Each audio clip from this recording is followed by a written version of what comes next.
How to always find truth. So look, first things first, right? Instinctually, and I'm gonna define what truth is and how to really like hop on like finding out the higher truth and stuff like that. But instinctually, right? We already know like what's right and what's wrong. You feel me? You know the Egyptians called it Anubis. You feel me? That part of ourselves at the instinctual level knows what's right and what's wrong. It's just that we tend to go against that, and then because we go against it so much, we tend to start lying to ourselves, and then we start believing the lies that we tell ourselves and the lies from the world and stuff like that. However, if you want to start finding truth, the way to really do is to discover what is always actually true. Like what even is true? Because inside this world, right, we experience many different forms and all these different things. You have the freaking trees, the grass, animals. We even have stuff that man has made. We have couches and tables and stuff like that. Now, with that being said, all of these things can possibly come from the truth, but they're not the full actual truth because these are just, it's just energy and all the different forms and stuff like that. So you would have to find the thing that never really changes because that's what's actually real. That's what the truth actually is. The truth never changes. 1 plus 1 will always equal 2. You feel me? That is always going to be the truth. So with that being said, you need to find out what's really true. What's the truth of reality? Like what's really true in this world? And what's really true inside this world is actually inside of you. You can only really discover truth inside yourself first. That's what this, because with the Egyptians, right? When the Egyptians talk about how God manifests or whatnot, you feel me? You can say God. You can say that God comes from nothing, right? And then God birthed itself into existence along with its intelligence, will, and the interplay of these two. And the interplay of these two come from a certain balance and a certain law. You feel me? Natural laws and stuff like that is what they call Ma'at. You feel me? So you have Ra, the Chudi, Hathor, Ma'at, spirit, intellect, will, and then order. You feel me? And the way that the intelligence and will of the spirit decides to manifest in reality. So with that being said, right, there is a certain law and stuff like that, and that quote unquote law just comes from the source. You feel me? The spirit, God inside of you, whatever. Once you discover that inside yourself, right, you're automatically hooked up to what's actually really true. Because quote unquote God, the spirit, the source is the only thing that's actually true. This thing that never really changes its form and stuff like that. Like right now, you're experiencing the physical form of God, the source, the spirit, whatever. You feel me? Inside yourself, they could go beyond that and then get to like the actual source that never changes its form and stuff like that. You feel me? Then you stay always hooked up to that, and you're pretty much able to decipher things pretty much based off of intuitions and feelings. Because I have Isis right there, right? He has intuition, wisdom, and pretty much the knowledge of your soul. And then you can't see Osiris, but I have Osiris over there, and that is actually your soul. So as you get into with your soul, right? Which is going to be that source spirit God, right? You connect to God through your soul and stuff like that.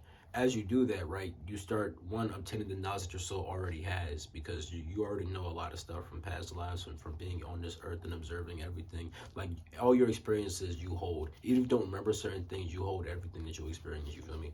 So you have all this knowledge and wisdom built up from all that type of stuff, and you're also able to get intuitions and stuff like that. You feel me? Of the truth and stuff like that. You just are hooked up to that on a feeling level.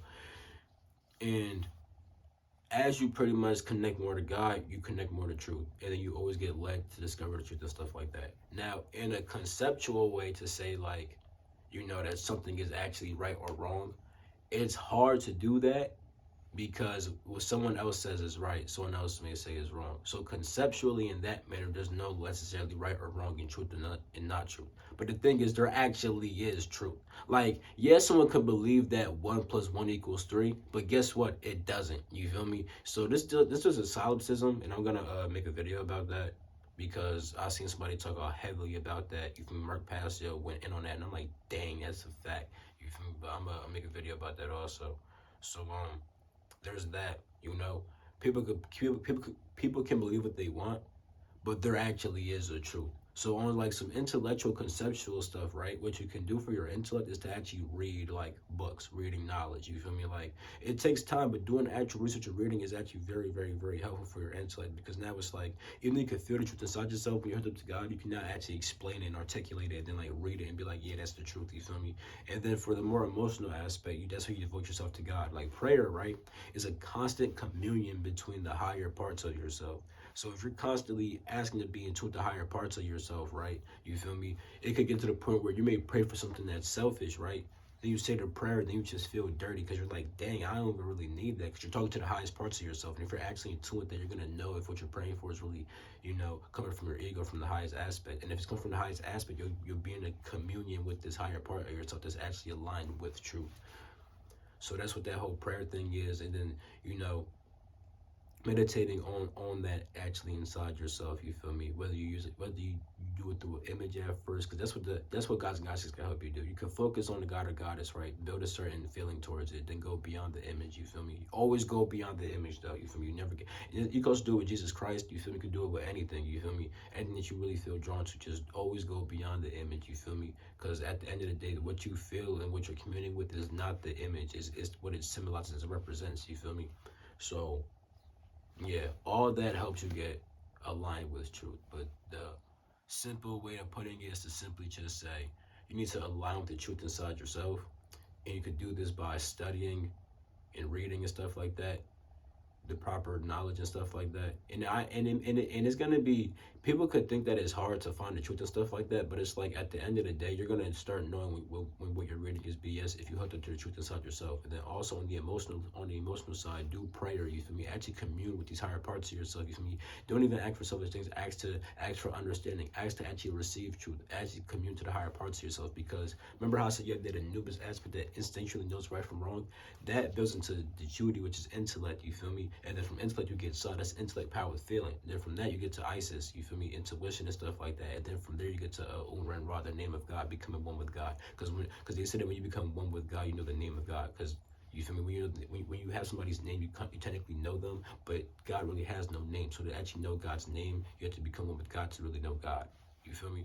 So that's where that comes from. And like, yeah, you feel me? Always try to always get aligned with the truth inside yourself.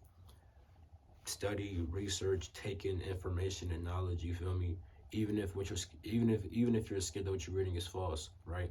If you're really scared about it, right? You could research what you're looking at. You feel me? And you could find out if it's really true or not. Like you're gonna be led to truth if you really are trying to find the truth. If now people try to satisfy their own truth inside their head and look for information based upon what they think is already true, you can't do that. You need to have an unbiased opinion, just search for truth in general, you feel me? From any freaking source, and then you'll be led to what starts actually making sense. Because at the end of the day, like I said, you have that Anubis aspect, and also if you're literally focusing on that higher part of yourself and communing with that part of yourself, you feel me? You're going to naturally be hooked up and get led to truth, you feel me? So, yeah, that's how to always